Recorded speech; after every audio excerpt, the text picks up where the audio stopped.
Yoi, what's up guys? Balik lagi sama Mimin di channel kesayangan kita, Mangaku. Kumpulan para wibu yang tidak bau bawang. Hai. Kali ini Mimin bakal lanjutin alur cerita dari manhwa yang berjudul Solo Leveling. Buat yang belum nonton part sebelumnya, bisa nonton dulu part sebelumnya ya guys, biar makin asik nontonnya. Yoi, langsung aja kita masuk ke alur ceritanya.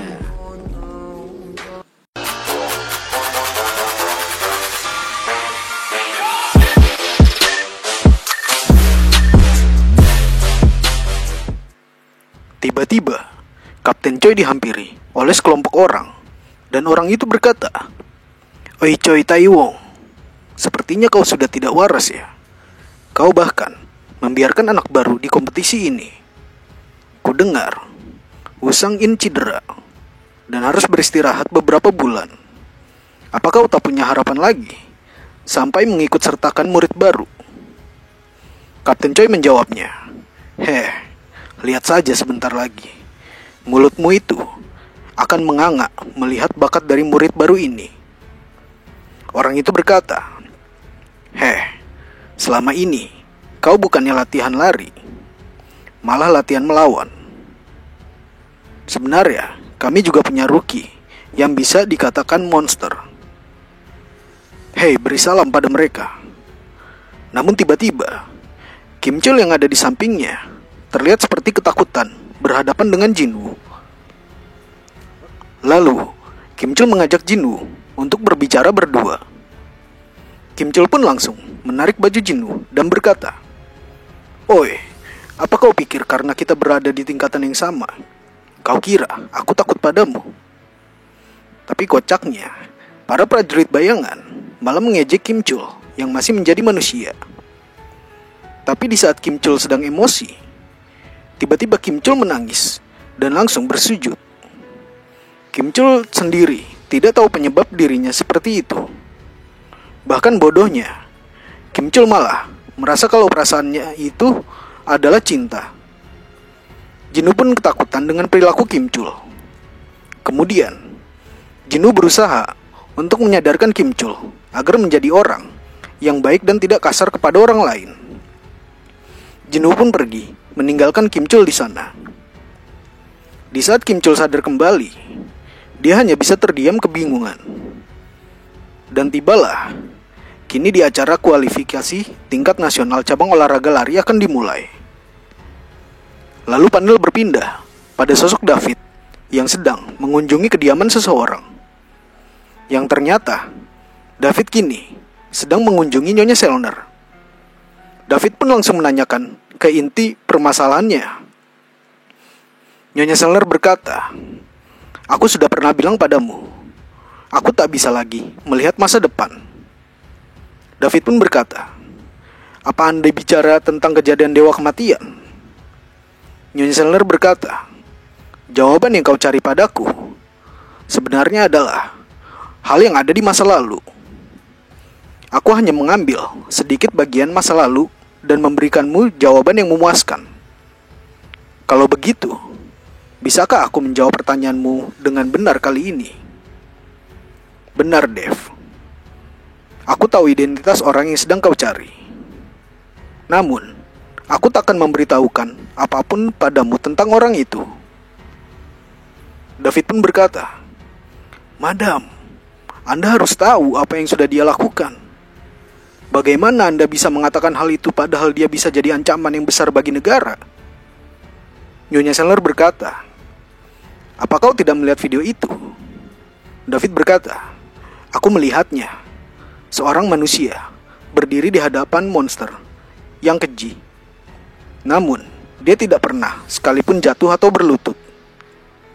Kekuatannya sangat kuat, sampai menimbulkan rasa takut pada setiap orang yang melihatnya.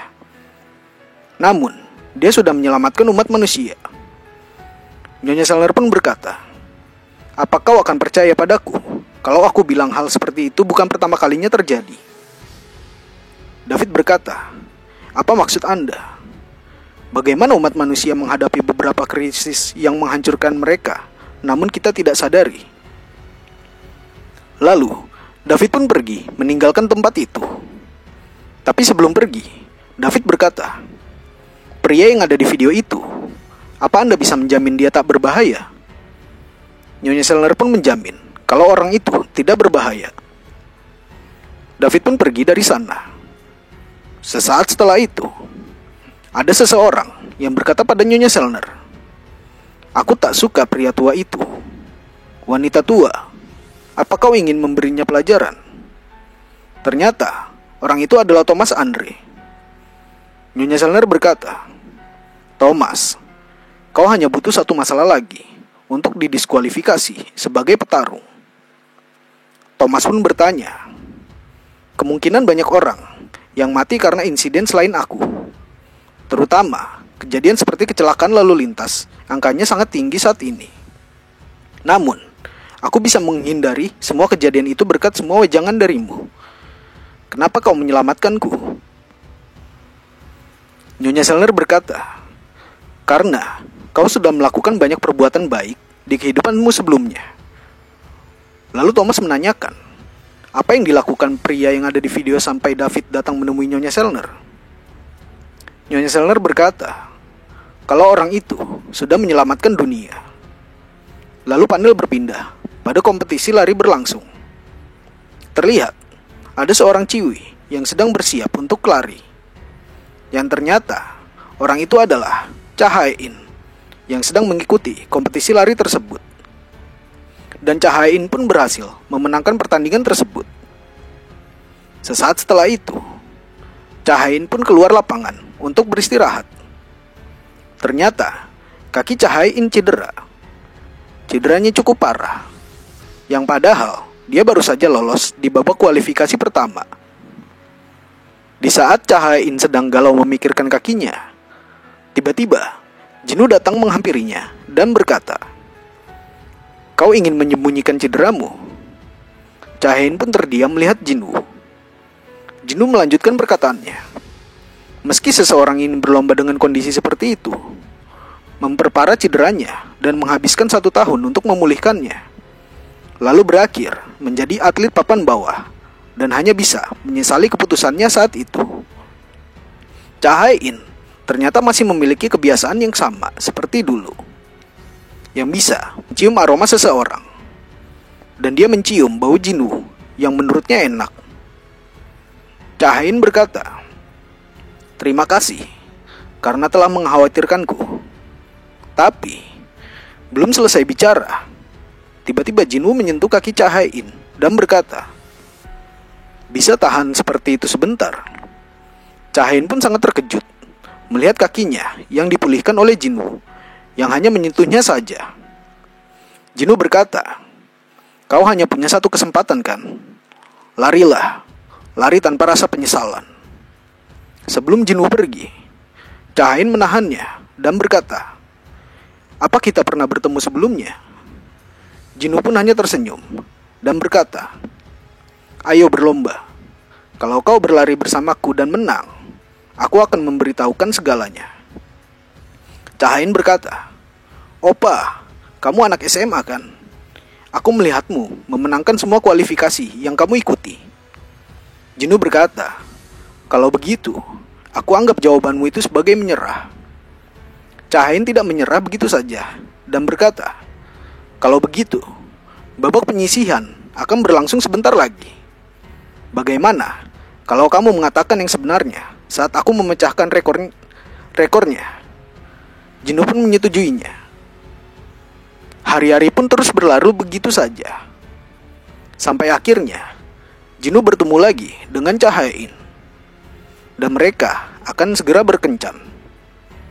Jinwoo pun mencoba berpenampilan yang baik saat kencannya nanti. Kemudian, akhirnya Jinwoo sudah siap untuk bertemu Cahayain. Dan Cahayain pun akhirnya tiba menemui Jinwoo. Cahayain menagih janji Jinwoo yang dulu. Jinwoo pun menanyakan, janji apa yang dimaksud? Cahayain berkata, "Janji kamu akan mengatakan segalanya kalau aku menang lomba lari." Jinwoo berkata, "Iya, aku ingat." Cahayain pun menjawabnya, "Kalau begitu, mari kita taruhan. siapa yang bisa mencapai titik itu, dia yang menang. Jinwoo pun berkata, sebenarnya, apa yang ingin kau ketahui sampai segitunya? Cha-Hain berkata, aku ingin mengetahui semuanya. Apa yang terkadang kamu pikirkan? Atau siapa orang yang ingin kamu temui di universitas itu? Dan apakah kita pernah bertemu sebelum kualifikasi itu? Jinwoo pun tersenyum dan menyetujuinya. Cha-Hain berkata, Opa, kalau kamu menyukaiku, jangan bergerak dari tempat ini. Cha-Hain pun langsung berlari menuju titik yang dia sebutkan tadi. Tapi Jinwoo sama sekali tidak bergerak. Tapi para pasukan bayangan malah ngeledek Jinwoo yang kalah karena seorang Ciwi. Jinwoo hanya tersenyum dan terus mengingat kenangan manisnya bersama Cha-Hain dulu. Kemudian Cha-Hain sampai di titik tersebut dan berkata, "Yeay, aku menang kan?" Jinwoo pun hanya tersenyum dan memerintahkan pasukan bayangannya untuk menutup mata mereka semua. Dan Jinwoo berjalan menghampiri Cha-Hain. Jinwoo pun langsung mencium Cha-Hain di pelukannya. Akhirnya penantian lama Cha-Hain kejadian ya guys ya. Cemburu Mimin liatnya. Lalu panel berpindah di Realm of Rest atau alam peristirahatan. Di dunia peristirahatan ini terlihat banyak bangunan yang seperti dunia nyata. Dan para shadow hidup di dalam dunia ini. Di alam ini memuat hampir 10 juta tentara. Alam ini sangat luas, hampir tidak memiliki batas. Dan tentara-tentara ini saling membantu dalam latihan. Prajurit shadow juga terhubung dengan tuannya. Dan semakin kuat dia, maka semakin kuat pula shadow miliknya. Dengan kata lain,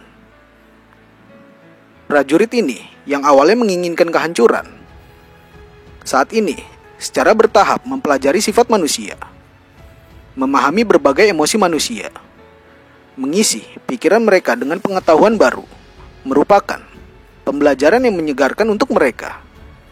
Dan semua shadow yang ada di dalam alam ini sangat menyukai tempat ini. Dan sangat berterima kasih pada Jinwoo karena sudah menyiapkan tempat yang sempurna untuk mereka. Dan diceritakan, sejak kehidupan Igris yang sebelumnya diberi misi oleh master sebelumnya untuk melawan Jinwoo, yang dimana Igris sendiri tidak tahu harus berbuat apa. Tapi kalau Jinwoo sampai kalah, maka bisa dibilang Igrislah yang membunuh tuannya sendiri di tangannya. Tapi sampai akhirnya Igris yang dikalahkan oleh Jinwoo. Lalu Igris dibangkitkan menjadi prajurit bayangan Jinwoo. Pada saat itu Igris merasa sangat bahagia karena telah dibangkitkan oleh tuan barunya. Sejak saat itu Igris bersumpah setia pada Jinwoo. Dan hari-hari berlalu sampai akhirnya Belion tiba menghampiri Jinwoo. Dan jelas, hal itu membuat pasukan bayangan semakin bertambah kuat dengan kekuatan pasukan yang Belion miliki. Tapi karena Igris terlalu nyaman berada di sisi Jinwoo, sampai membuatnya hampir melupakan tuannya sebelumnya. Namun Igris mengingat perkataan Jinwoo, kalau melupakan itu adalah sebuah berkah yang jarang dimiliki setiap orang. Jadi, Igris tidak ingin lagi memusingkan hal itu. Dan sampai saat ini, perasaan Igris hanya tertuju dan hanya untuk tuannya seorang, yaitu Jinwoo.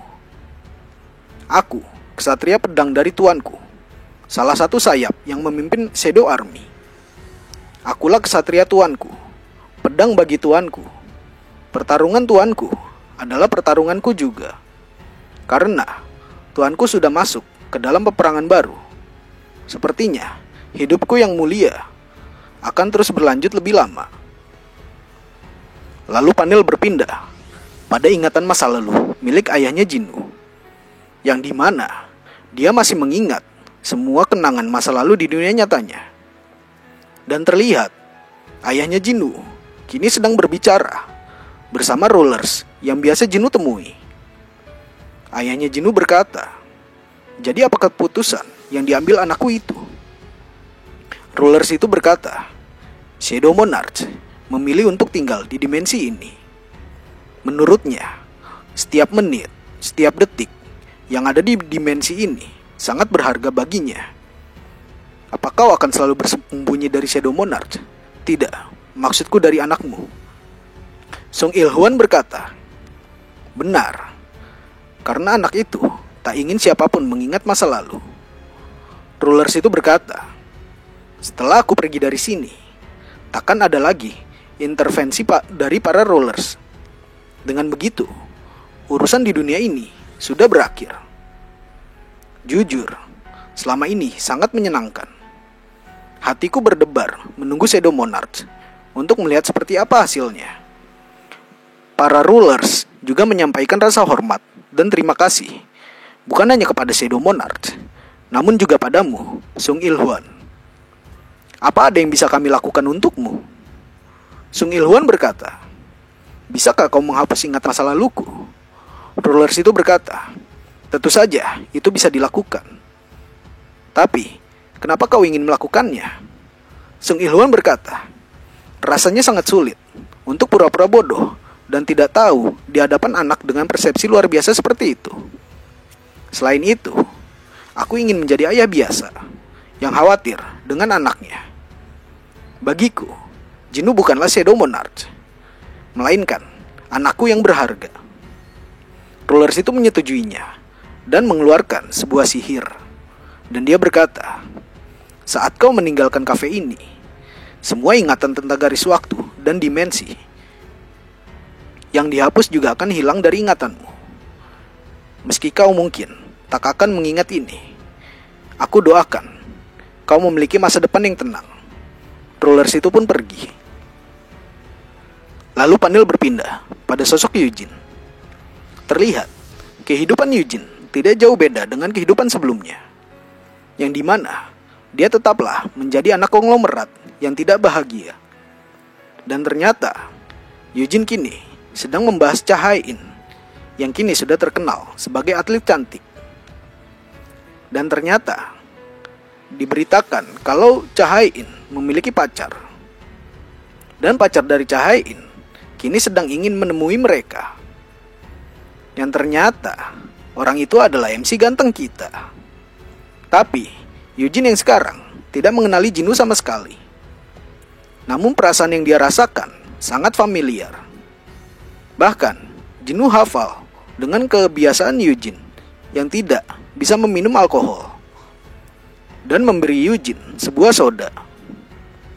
Tapi lama-kelamaan, Eugene pun terbawa suasana dan baru menyadari kalau dirinya sangat terlihat akrab dengan Jinwoo.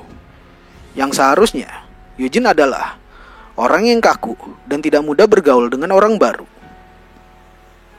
Sesaat setelah itu, Jinwoo pun pergi ke kampusnya. Dan tiba-tiba dia bertemu dengan Juhe yang berkuliah di situ juga. Dan Juhe tiba-tiba memanggil Jinwoo dan berkata, "Permisi, apa kita pernah bertemu sebelumnya?"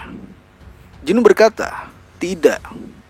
Juhe pun menjadi malu karena dia tidak sadar dengan perilakunya tadi, yang tiba-tiba menanyakan hal itu pada orang asing. Jinwoo pun hanya tersenyum melihat tingkah Juhe. Kemudian, panel berpindah di rumah sakit. Terlihat, ada seseorang yang sedang terbaring sakit. Dan orang itu berkata pada dokter, meminta bantuannya untuk bangun dari tidurnya. Dokter itu berkata, "Apa yang ada di meja itu, Direktur?" Orang itu berkata, "Seorang pria muda baru saja berkunjung dan memberikan itu padaku. Rasanya aneh sekali. Penjaga di pintu luar tak lengah sedikit pun.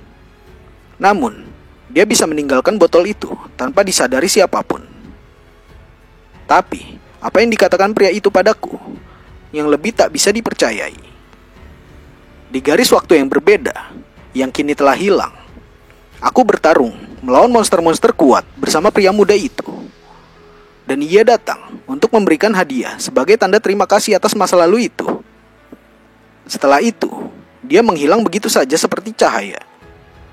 Seolah dia tidak benar-benar berada di sana sebelumnya."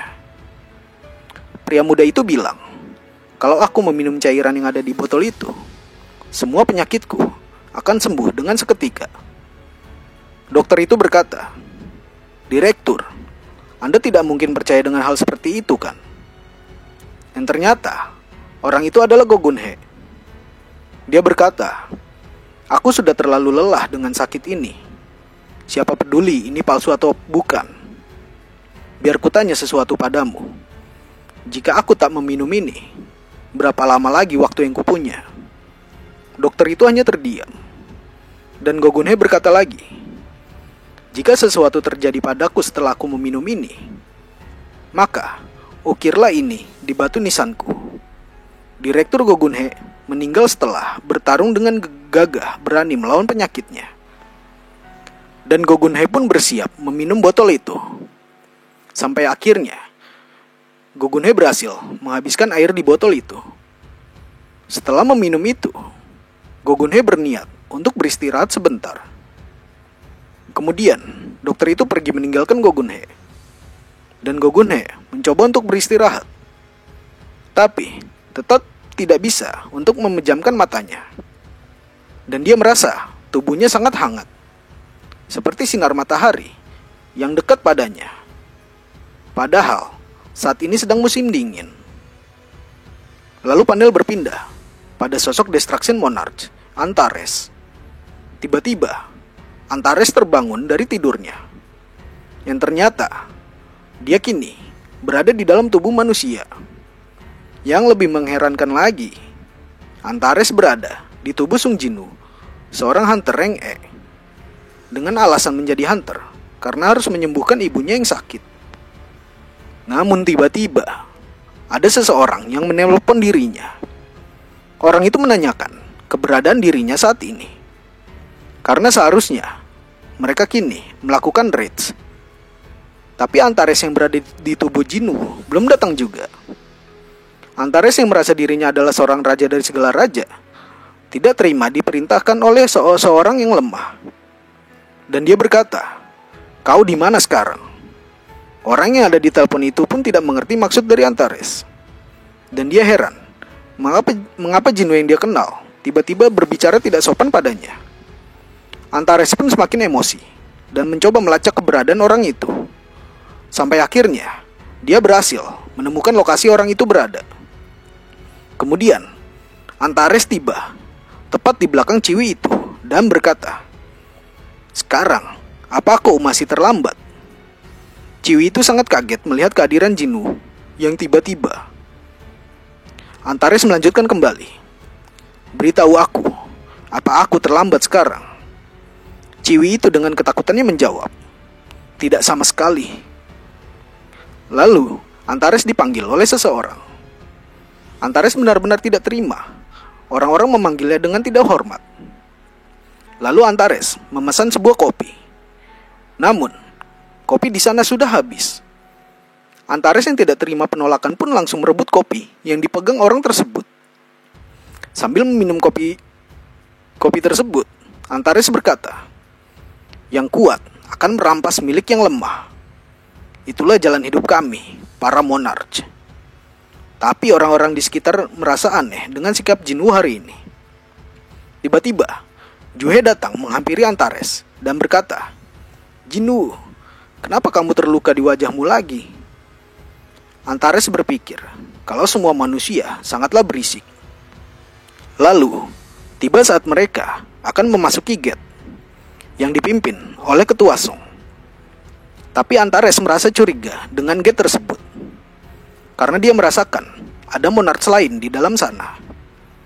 Dan dia akan memastikannya sendiri ketika di dalam nanti. Akhirnya, mereka semua masuk ke dalam gate. Antares pun langsung membantai semua monster yang ada di sana. Tentu saja, hal itu membuat semua anggota party merasa heran dengan perilaku Jinwoo hari ini. Karena Jinwoo terlihat sangat kuat. Lalu Antares sudah selesai membunuh semua monster di sana dan meminta mereka untuk masuk melewati jalur yang dia pilih. Tapi Ketua Song menghentikan itu dan berkata, "Tunggu, kita butuh voting untuk memutuskan hal seperti itu." Namun, Antares langsung menumbangkan Ketua Song dan memutuskan untuk memasuki gate tersebut lebih dalam. Seluruh anggota party merasa kalau mereka sudah terlalu dalam memasuki gate tersebut. Namun tiba-tiba ada sebuah dungeon baru di dalam dungeon ini. Antares pun langsung membuka pintu gerbang tersebut. Tapi ketika sudah dibuka olehnya, Antares malah melempar anggota partinya ke dalam dungeon tersebut. Karena Antares ingin mengetahui apa yang akan terjadi ketika mereka masuk ke dalam situ. Ya, kita semua udah tahu ya, ini dungeon ganda. Lalu, Antares menunjukkan patung yang memegang perintah di dungeon tersebut. Namun di saat Antares sedang membaca isi dari ukiran tersebut, tiba-tiba Juhe memegang Antares dan memberitahu kalau ada patung besar yang melihat ke arah mereka. Tapi Antares yang dipenuhi rasa benci sangat tidak suka disentuh oleh manusia. Dan dia lanjut membaca ukiran batu tersebut. Sampai akhirnya mereka dikagetkan dengan datangnya sebuah serangan ke arah mereka. Tapi Antares tidak gentar sedikit pun. Dia pun berkata, "Beraninya kau meremehkanku dengan kekuatan lemah seperti itu?" Antares pun menahan serangan patung tersebut, sampai membuat semua anggotanya terkejut melihat kekuatan Jinwu. Antares pun berkata, "Inilah yang dinamakan kekuatan." Tapi akibat insiden itu membuat patung yang lainnya bangkit dan langsung berlari menuju Antares. Namun lagi-lagi Antares tidak gentar sedikit pun. Bahkan dia malah menikmati pertarungan itu, karena menurutnya patung-patung ini hanyalah sebuah boneka lemah.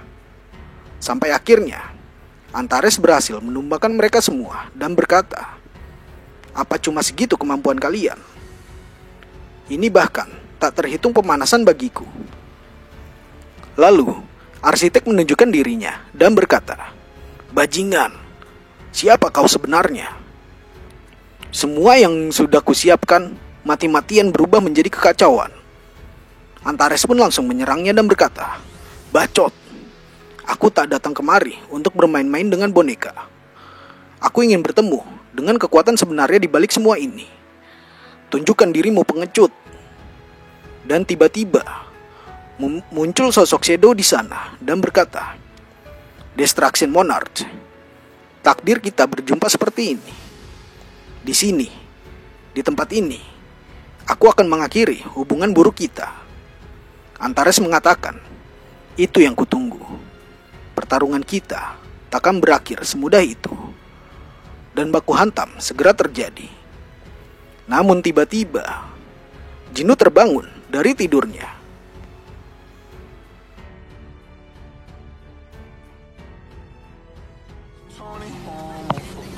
Oke guys, segitu dulu alur cerita dari Jinwu ya.